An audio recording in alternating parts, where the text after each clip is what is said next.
നമസ്കാരം, മലയാളി വാർത്തയിലേക്ക് സ്വാഗതം. ചോറ്റാനിക്കരയിൽ നിന്നും നടക്കുന്ന ഒരു വാർത്തയാണ് പുറത്തു വരുന്നത്. ചോറ്റാനിക്കര എരുവേലി പാലസ് റോഡിൽ വർഷങ്ങളായി പൂട്ടിക്കിടക്കുന്ന വീട്ടിലെ ഫ്രിഡ്ജിൽ തലയോട്ടിയും അസ്ഥികൂടവും കണ്ടെത്തി. എറണാകുളം സ്വദേശിയുടെ ഉടമസ്ഥതയിലുള്ള വീട്ടിലാണ് ഈ തലയോട്ടിയും അസ്ഥികൂടവും കണ്ടെത്തിയിരിക്കുന്നത്.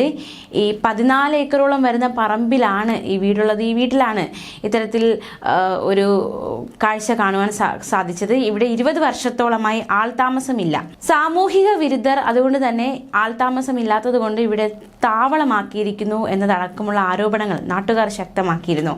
അടുത്തിടെ പഞ്ചായത്ത് അധികൃതർ പോലീസിൽ പരാതി നൽകുകയും ചെയ്തു സാമൂഹിക വിരുദ്ധർക്കെതിരെ. തുടർന്ന് പോലീസ് നടത്തിയ അന്വേഷണത്തിലാണ് ഈ ഒരു വീട്ടിലെ ഫ്രിഡ്ജിൽ തലയോട്ടിയും അസ്ഥികൂടവും കണ്ടെത്തിയിരിക്കുന്നത്. ആൾ താമസമുണ്ടായിരുന്ന കാലത്ത് ഉപയോഗിച്ചിരുന്നെന്ന് കരുതുന്ന ഫ്രിഡ്ജ് തുറന്നു പരിശോധിച്ചപ്പോഴാണ് ഒരു ബാഗിനുള്ളിൽ തലയോട്ടിയും അസ്ഥികൂടവും കണ്ടെത്തിയത്. നട്ടലടക്കമുള്ള അസ്ഥികൾ കോർത്തിട്ട രീതിയിലായിരുന്നു. തലയോട്ടിക്ക് വർഷങ്ങളുടെ പഴക്കമുണ്ട് എന്നാണ് കരുതൽ. പോലീസ് ഇൻക്വസ്റ്റ് നടപടികൾ പൂർത്തിയാക്കി അന്വേഷണത്തിന് തുടക്കമിട്ടിട്ടുണ്ട്. വിരലുകൾ പ്രത്യേകമായി പൊതിഞ്ഞ നിലയിലായിരുന്നു. കൈവിരലുകൾ, കാൽവിരലുകൾ, തലയോട്ടി എന്നിവ പ്രത്യേകമായി പൊതിഞ്ഞ് കിറ്റുകളിലാക്കിയിരിക്കുകയായിരുന്നു.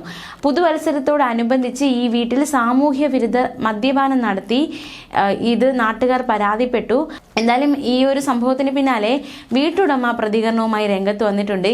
15 വർഷമായി താൻ വീട്ടിലേക്ക് പോകാറില്ല എന്ന് ഡോക്ടർ ഫിലിപ്പ് ജോൺ പ്രതികരിച്ചു. 25 വർഷമായി ഇവിടെ താമസമില്ലെന്നും അദ്ദേഹം പറഞ്ഞു. മെഡിക്കൽ വിദ്യാർത്ഥികൾ പഠനാവശ്യത്തിന് ക്രമീകരിക്കുന്ന രീതിയിലാണ് അസ്ഥികൂടം സൂക്ഷിച്ചിരിക്കുന്നതെന്ന് പ്രാഥമികമായി കണ്ടെത്തിയിരിക്കുന്നു. നാട്ടുകാരുടെയും പഞ്ചായത്ത് മെമ്പറുടെയും പരാതിയെ തുടർന്ന് പോലീസ് വൈകിട്ട് വീട് പരിശോധിച്ചപ്പോഴാണ് അസ്ഥികൂടം കണ്ടെത്തിയിരിക്കുന്നത്. എന്തായാലും ഈ അസ്ഥികൾ മനുഷ്യൻ്റേത് തന്നെയാണെന്നും ഏറെ നാളത്തെ പഴക്കമുണ്ടെന്നും പോലീസ് വ്യക്തമാക്കിയിട്ടുണ്ട്. ഇതിന് ഒരു 20 വർഷത്തോളം പഴക്കമുണ്ട് എന്നാണ് നിലവിലെ നിഗമനം. വിശദമായ പരിശോധന പോലീസ് നടത്തുകയാണ്. എന്തായാലും എന്താണ് സംഭവിച്ചത്, എന്താണ് ഈ ഒരു അസ്ഥികൂടം തലയോട്ടി, ഇതിന് പിന്നിലുള്ള ഒരു സംഭവം എന്താണെന്നതടക്കമുള്ള വിശദമായ അന്വേഷണമാണ് നടക്കുന്നത്. തീർച്ചയായിട്ടും അന്വേഷണത്തിന് ശേഷം മാത്രമേ എന്താണ് സംഭവിച്ചതെന്നതടക്കമുള്ള കാര്യങ്ങളിൽ ഒരു വിശദീകരണം, ഒരു കണ്ടെത്തലിലേക്ക് എത്താൻ സാധിക്കുകയുള്ളൂ. അതേസമയം കുറച്ച് മാസമേ ആയിട്ടുള്ളൂ പത്തനംതിട്ട പെരുന്നാട് കൂരങ്കരയിൽ റബ്ബർ തോട്ടത്തിൽ തലയോട്ടി ഉൾപ്പെടെയുള്ള അസ്ഥികൂട ഭാഗങ്ങൾ കണ്ടെത്തിയിരുന്നു. പോലീസ് സ്ഥലത്തെത്തി പരിശോധന നടത്തി. 1.5 വർഷമായി വെട്ടാതെ കിടന്ന റബ്ബർ തോട്ടത്തിലായിരുന്നു ഇത്തരത്തിൽ ഈ ഒരു തലയോട്ടിയും അസ്ഥികൂടവും ഒക്കെ കണ്ടെത്തിയത്.